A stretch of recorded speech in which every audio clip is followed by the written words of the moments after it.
Hey folks, this is Kalani. Patch 9.1 introduces two new factions for you to earn reputation with, the Death's Advance and the Archivists Codex. Both of these reputations have awesome rewards available, so everyone is going to want to get some rep with them, and that's why we made this video. We'll show you how to efficiently farm rep in patch 9.1 for the Death's Advance and the Archivists Codex factions. Let's get started. Let's talk about the Death's Advance faction first. These are the main story chaps you'll be working with in Korthia, so unsurprisingly, a lot of the new activities that you can take part in patch 9.1 will be helping this new faction and working alongside them.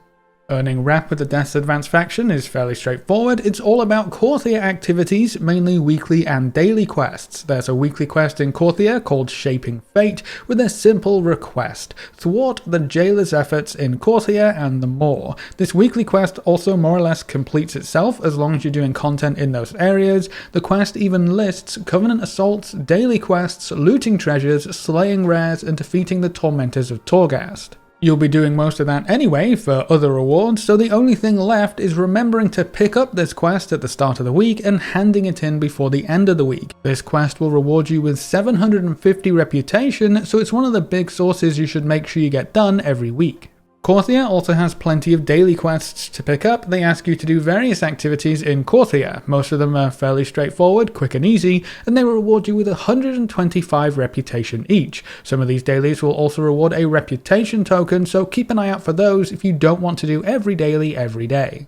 It's not just Korthia though, there are new activities in the Moor that reward Death's Advance reputation as well. The Covenant assaults happen twice per week, and they're up for 3.5 days each, so it's exactly like the 8.3 assaults if you were around for those. They swap over on Friday for NA realms and Saturday on EU realms, so you'll need to do one towards the start of the weekly reset and then the other one towards the end of the weekly reset. A Covenant assault will grant you 350 reputation, so that's another 700 rep per week if you complete them both. There's a new smaller event in the Moor called the Tormentors of Torghast as well. It's kind of like the Wrath of the Jailer event but with more elites, so try to bring a few friends. Kill all of the monsters you can find and kill the mini-boss that spawns. Simple and straightforward. This event should reward you with 100 reputation and a bonus 200 rep from the box that you get from your first weekly completion of this event, so it's more worthwhile to do it once per week, but you might be able to pop back every day and clear this event off for an extra bit of rep. As you progress through the Korthia storyline, a few extra options will open up, like the world quest to contain the Hellsworn in the new area of the Moor. This is a weekly world quest and reward you with 200 reputation. It's easy to do with a group and you get some good rewards like Anima, or even a rep token worth 1000 reputation with the Death's Advance. You can also get a bonus item from the monsters in this area called Hellsworn Battle Plans. I believe this is once per week. This item turns in at Keeper's Respite for an extra 200 rep, so be sure to do this world quest every week as it can lead to some significant reputation gains. So what can we get from farming reputation with the Death's Advance? Quite a lot actually. The Death's Advance Quartermaster has all sorts of goodies to offer you at different reputation levels. You can buy Korthian armament gear tokens. This creates a random piece of item level 200 gear that can be upgraded to item level 233. Quite handy for catching your ults up with gear. This is also where the new Crafter's Mark comes from that allows you to craft up to item level 200 gear with professions. There's some transmog, a pet, a new contract to speed up your rep gains, and quite a few mounts. But one of the most interesting rewards on offer here is a piece of gear with a domination socket. This might be one of the only other sources of domination gear besides the raid, which is curious seeing as we don't have another source for the shards of domination right now, but I guess that gives you the ability to use at least one shard of domination if you don't raid enough to get the actual domination armor. Another interesting thing about this vendor is that it uses Stygia as a currency, so we'll still be farming Stygia going into patch 9.1, especially if you want some of these shiny new rewards. Another reward for this reputation comes from a different vendor. If you pop on over to Bonesmith Humor, you can purchase the Alloy Warping Faceter for 1000 Soul Cinders. This is the new item that allows you to apply sockets to gear in Season 2 of Shadowlands, but you can only purchase it when you reach Exalted with the Death's Advance faction, so one more reason to farm this rep. That's not the only new faction in 9.1 though. We'll also be working with the Archivists Codex. This rep is more of a bonus deal, but there's still plenty of reasons to want to farm rep with this faction. The main way you're going to earn reputation here is by collecting relic fragments and turning them into the Archivist. Thankfully, there are lots of relic fragments to collect and plenty of ways to get them. Relic fragments can be found in the various treasures scattered around the Korthia zone. They always drop from rare monsters, so keep an eye out on the map for big yellow stars that mark out a new rare spawn or rare event spawn. That's going to be where a lot of your relic fragments come from. I'm sure we'll get a handy notes add-on with all of the rare spawn locations like we do with every patch that includes a new zone, so that will probably make rare farming much easier. You also have a chance to find special items that will turn in for significantly more relic fragments from treasures and rares, so getting lucky is going to play a big part in this rep farm. And then also, any and every monster in the Korthia zone also has a chance to drop relic fragments as well as those special turn-in items. So if you exhaust all of your other sources of farming for the day, killing mobs over and over again is actually another option open to you.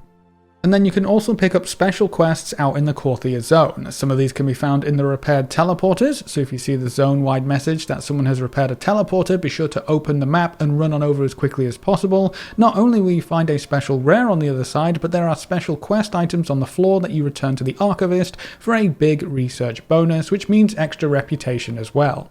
I would also keep an eye on your minimap for relic quests out in the zone. I've come upon these in quests, hidden away with nothing else around them, and I've found quests just lying around in the open. You should pick up any and all quests and complete them in the Korthia zone. They always give a good chunk of rep, and more quests and more relics become available as you work your way through the tiers of the Archivists Codex.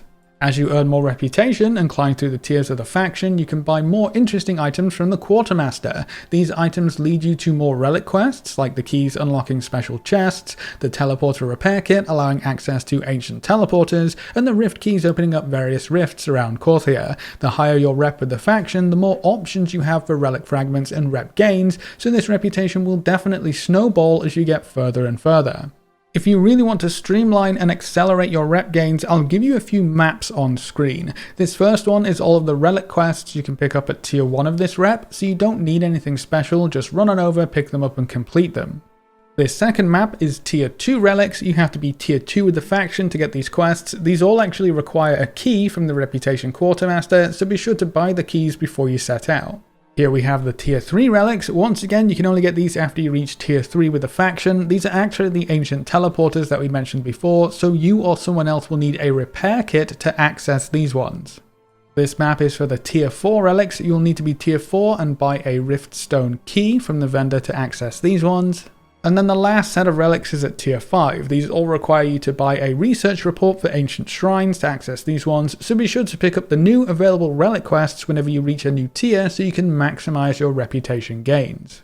Alright, okay, so what's all this relic farming actually worth? What can we get from the Archivists Codex rep? Well, there are small bonuses, like being able to get extra Stygia when completing daily quests, gaining extra anima when completing world quests or daily quests, a mount, various extra ways to earn more relic fragments and thus earn more rep, as we already talked about. There's some transmog options, a new mount, and yet another piece of gear with a domination socket. This one is a higher item level though, up at item level 239, which is actually heroic raid loot level, so that's a very powerful piece of gear to look forward to. There's a special crafter's mark that lets you craft up to item level 230 gear, but you can only equip one piece of gear crafted this way, and then the main rewards a lot of players will be going after is the socket item for Season 2. This reputation offers it as well, so you have a choice about where to get your sockets from, as well as which currency to spend on them. You can spend Soul Cinders with the Death's Advanced Reputation, that's the new currency that comes from Torghast, or you can spend your catalogued research and go with the Archivists Codex, so options are always nice. And then the conduit upgrade item for Season 2 comes from this reputation as well, so lots of big upgrades for endgame gearing options, and a few collectibles thrown in for good measure. This reputation is also tied to the new gearing up path in Korthia. The catalogued research is used to upgrade Korthian armaments up to item level 233, and this reputation is required if you want to upgrade those items to rank 5 and rank 6 to max out their potential. So those last two upgrades are locked behind the Archivists Codex rep grind, so you'll need to farm this rep for the currency, but also for the ability to actually upgrade those items all the way. But that's how you can efficiently farm reputation for the two new factions in patch 9.1, the Death's Advance and the Archivists Codex. Which rewards are you going to go after first? Is there anything that stands out that makes you want to farm this rep as quickly as possible? Or do you think there's not enough of a reason for you to farm these two new reps? Leave all your thoughts in the comment section below. A big thank you to all of our supporters over on Patreon and to everyone who's subscribed on Twitch. You can see their names floating by on screen. If you want to see more videos like this, make sure to subscribe and ring that notification bell so you never miss another video. Thanks for watching, folks. Good luck and have fun, and as always, I will see you next time.